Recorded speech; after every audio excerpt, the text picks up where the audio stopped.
I think the vast majority of sapient history is tribal, like depending upon your early human model, 200,000 or 300,000 years of Homo sapiens in little tribes, where they depended upon that tribe for survival, and excommunication from the tribe was fatal. I think and our whole evolutionary genetic history is in that environment, and the amount of time we've been out of it is relatively so tiny.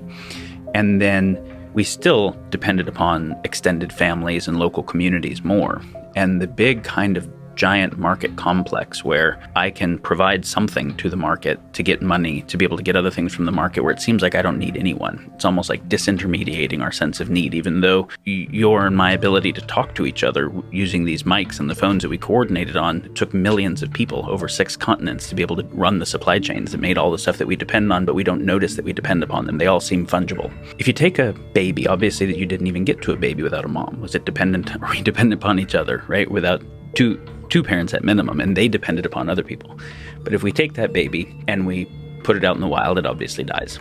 So if we let it grow up for a little while, the minimum amount of time where it starts to have some autonomy, and then we put it out in the wild, and this has happened a few times, it doesn't learn language, and it doesn't learn the small motor articulation that we learn. It doesn't learn the type of consciousness that we end up having that is socialized. So I think we take for granted how much conditioning affects us. Is it possible that it affects basically 99.9 or maybe the whole thing? The whole thing is the connection between us humans, and that we're no better than apes without our human connections. Because that thinking of it that way forces us to think very differently about human society and how to progress forward if the connections are fundamental. When we say what is unique about Homo sapien capacity relative to the other animals we currently inhabit the biosphere with, and I'm saying it that way because there were other early hominids that had some of these capacities. Our tool creation and our language creation and our coordination are all kind of the results of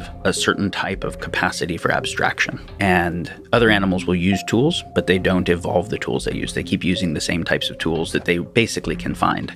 So a chimp will notice that a rock can cut a vine that it wants to, and it'll even notice that a sharper rock will cut it better, and experientially it'll use the sharper rock. And if you even give it a knife, it'll probably use the knife because it's experiencing the effectiveness. But it doesn't make stone tools because that requires understanding why one is sharper than the other. What is the abstract principle called sharpness to then be able to invent a sharper thing? That same abstraction makes language and the ability for abstract representation, which makes the ability to coordinate in a more advanced set of ways. So I do think our ability to coordinate with each other is pretty fundamental to the selection of what we are as a species.